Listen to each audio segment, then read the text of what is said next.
Your call has been forwarded to an automatic voice message system. At the tone, please record your message.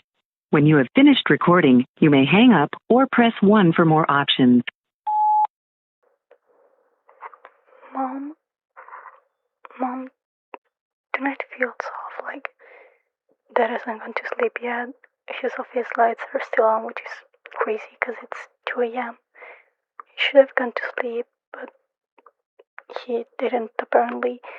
For a moment, I thought it was with Stephanie again, but I'm not hearing any sounds. It's complete silence.